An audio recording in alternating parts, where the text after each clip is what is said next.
it's around 600 years before the birth of Christ. God's chosen and called people are in exile in Babylonia, having been taken there after Jerusalem was conquered by the Babylonian army of King Nebuchadnezzar a few years previously. They are in exile. They are strangers in a strange land. And they have to find new ways of being God's people in that strange land in difficult circumstances. They have to work out how they can sing the Lord's song in a strange land. Boney M and the psalm writer both refer to this period of exile. The book of Daniel was written and used to encourage the exiles in and around Babylon to remain faithful to God in the most difficult of circumstances and to teach them how to live out their faith while strangers in a strange land. So, relevant for what we are going through today: lockdown, fear and uncertainty, closed church buildings, and so-called social distancing. Meaning we have to discover and develop new ways of doing church, of being God's people. Daniel is a book or a set of writings which had a profound effect and impact on the children of Israel after their return from exile, through to the destruction of the temple in 70 AD, and also a profound impact on Jesus' ministry too. Daniel is one of the heroes of the Babylonian exile, along with Esther. Daniel was young, he was wise, and he came from a privileged background. But he lost his freedom and most of the privileges he would have enjoyed in Judah when he was taken into captivity in Babylon, along with tens of thousands of his fellow countrymen and women. The book of Daniel covers a significant period of time. It covers the period of time from 605 BC, before the fall of Jerusalem, through to 535 BC, a period of around 70 years. All the period of time the children of exile spent in exile. Although some of the exiles returned to Jerusalem starting in 538 BC, others remained in and around Babylon as they had begun to settle and become established in Babylon and that region.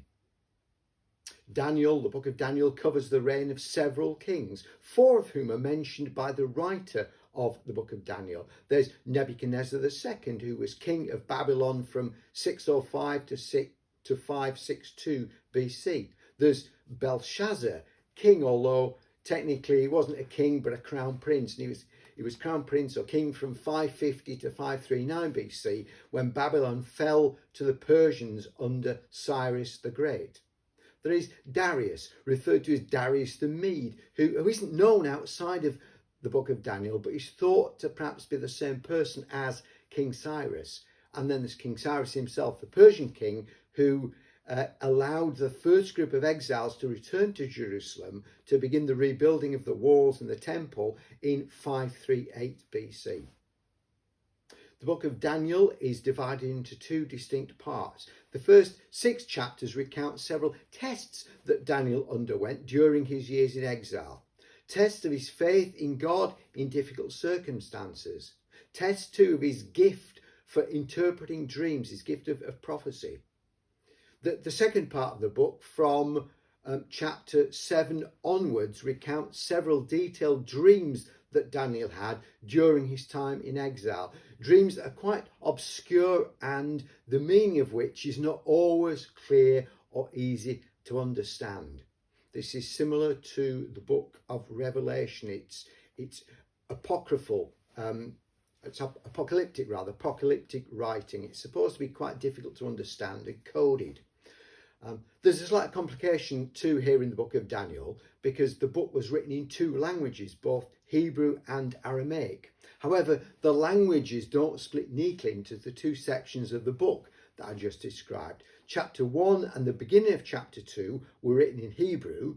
The rest of chapter 2 through to chapter 7, and including chapter 7, were written in Aramaic, and chapters 7 to 12 are also written in Hebrew.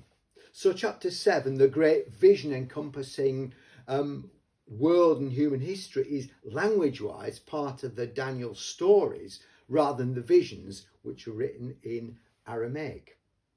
There's also been much scholarly debate about when the book of Daniel was written.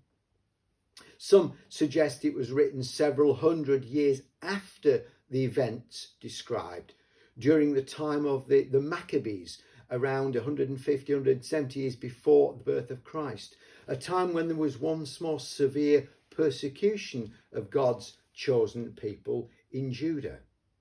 The more traditional view is that the book was written soon after the events described in the book, probably around 530 BC.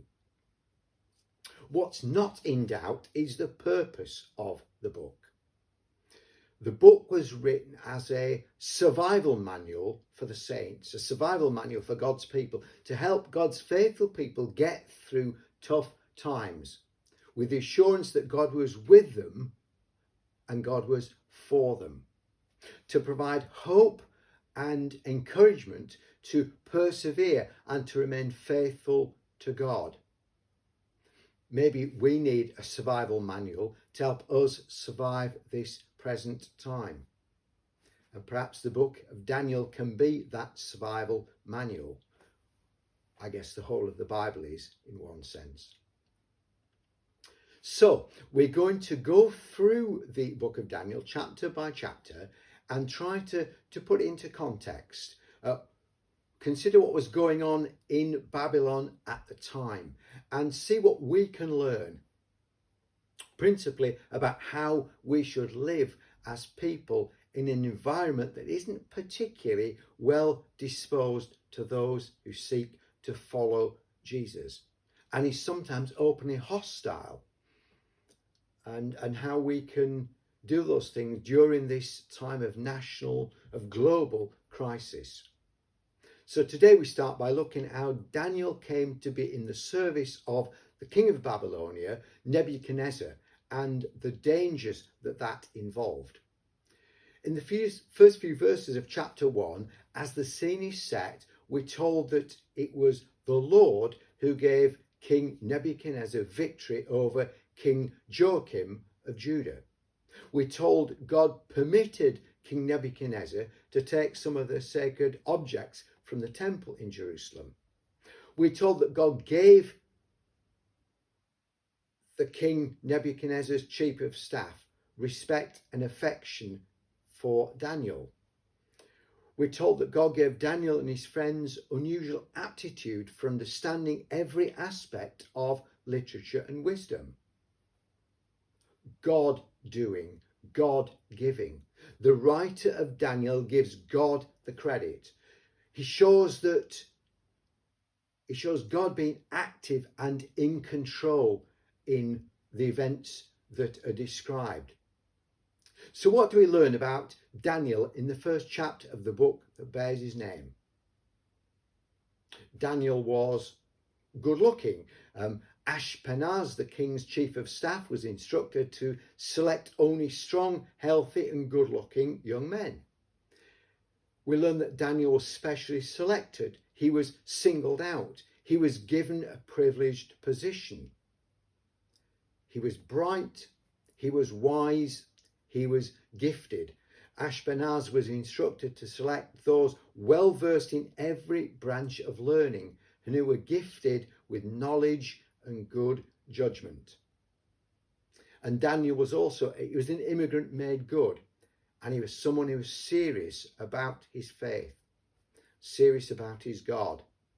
Daniel, in fact, comes across in this book as pretty much perfect.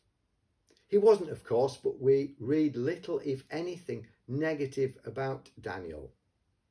In a sense, Daniel represents Israel, God's chosen people. Daniel's faithfulness and his obedience is a model for God's people, an inspiration and encouragement. Through these stories, the writer is perhaps suggesting that if, like Daniel, Israel can remain faithful during this testing time, then Israel can fulfill God's purpose and be the light to the nations that they were always intended to be, but which, due to their repeated disobedience, their sin, their idolatry, they'd so far failed to be. Daniel is the inspiration. But 500 years later would come one who not only inspired Israel and modelled Israel's purpose, but was able to be completely obedient, and in being completely obedient, was able to fulfill God's purposes. That was, of course, Jesus. Back to Daniel. Daniel was required to train for royal service, to train to be an advisor, a very senior role. He ended up as an administrator, a bit like Joseph did in Egypt more than 1,000 years before that. Daniel was required to be re-educated almost, and he was required to eat the king's food. Now, I'm not entirely sure why King Nebuchadnezzar wanted to do this, to have these Israelites trained for important positions in his administration. Presumably, although they had been defeated and taken captive, King Nebuchadnezzar wanted to keep the Israelites on side, to keep them compliant, easy to control. And one of the ways of doing that would be to have some of their elite on the team, if you like, and it would perhaps help Nebuchadnezzar to understand the Israelites better. And Daniel and his friends largely go along with his training and re-education until it comes to food.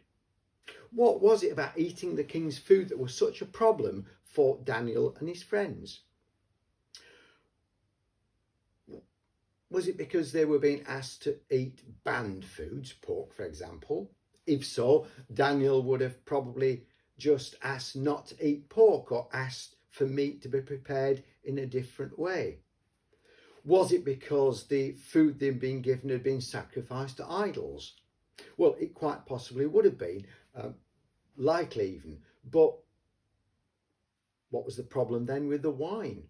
And why would vegetables be acceptable? Grain offerings were common. Grain was often offered to the gods.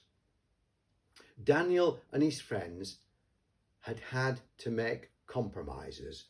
They had to learn the ways of the Babylonians, their literature, their culture, their way of administering things. They'd had to accept new names. They'd had their identity taken away, in a sense. Maybe the food and the wine were simply a step too far. They knew a line had to be drawn somewhere. They knew they had to take a stand. To not be totally assimilated into the way of life of their captors. And maybe this was the line they chose. We can feel compromised in our secular society, a society that thinks it can do away with God, that faith is simply a crutch, a stage in human development that we should be moving beyond, that reason and science have done away with the need for God, that Christians are deluded people who believe in sky fairies. Where do we draw the line?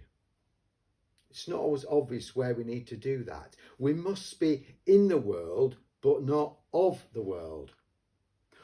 We're called to make disciples. And to do that, we need to be able to get alongside people. Something that's challenging for us at the moment.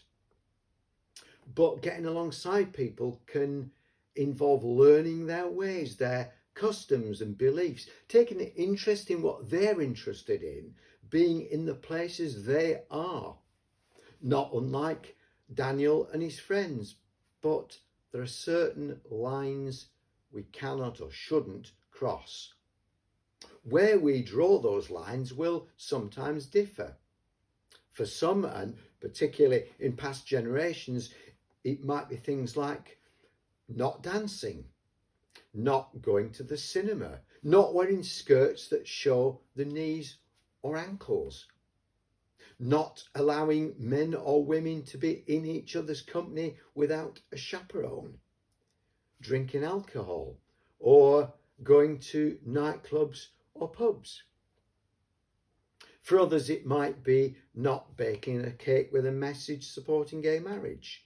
It might be not allowing unmarried people to share a room in your home or your hotel or bed and breakfast establishment. It might be not attending a service in a church of a denomination you're uncomfortable with in terms of their theology.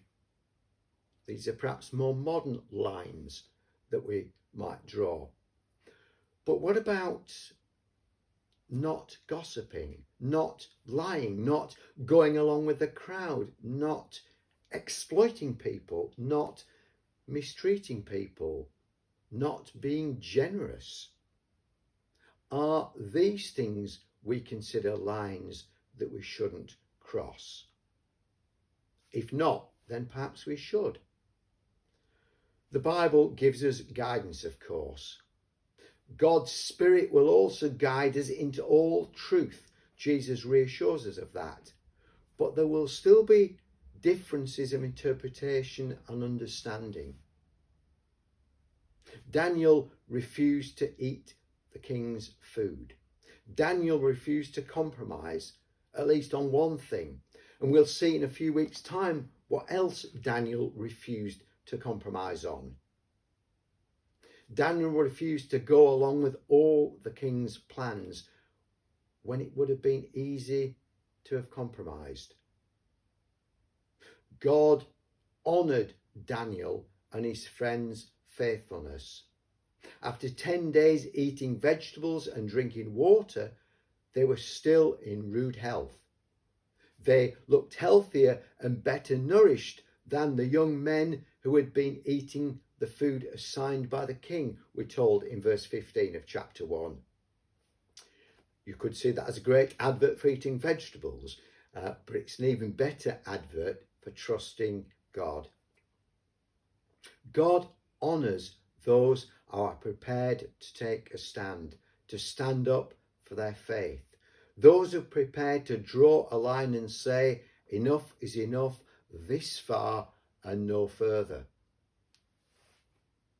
There's a brilliant, almost throwaway line at the end of this first story in the book of Daniel. The last verse of chapter 1 of the book of Daniel tells us that Daniel prospered under the reigns of Darius and Cyrus the Persian. Rock band U2 sang, "Kingdoms rise and kingdoms fall, but you go on and on." The Babylonian Empire falls and is replaced by the Persian Empire, but God remains the same. He goes on, and his faithful servant is still there as empires rise and fall. What an encouragement that should be for us. We might feel sidelined as followers of Jesus. We might feel like the country of our childhood is no more, that it's become alien to us. We might feel that the country of just a few weeks ago is no more, and that we need to adapt and to adopt new ways of doing things, new ways of being followers of Jesus. This applies perhaps not just to those of us who seek to follow Jesus, but all people. We have to change and adapt. But can we take a lead in that changing and adapting? Can we help to forge and fashion new ways of being and doing in a post-COVID-19 world? It's been said that the past is a foreign country. It was the opening line from Hartley's novel, The Go-Between. But actually, we can feel that the past is a comfortable, safe and familiar place, whereas it's the present and the future that can appear like a foreign country. We might feel pressurised to compromise, or we might just feel overwhelmed with change and with fear and uncertainty. Daniel teaches us that God is with us whatever situation or circumstances we are in. And Daniel teaches us that God will honour his faithful people when they honour him. So may we have the wisdom and the courage to know when to draw a line and say, this far and no further. May we have the faith to be a Daniel, standing up and speaking out for truth when the going gets tough and the situation we find ourselves in feels hopeless. And may we know our Saviour's presence and his Spirit's power as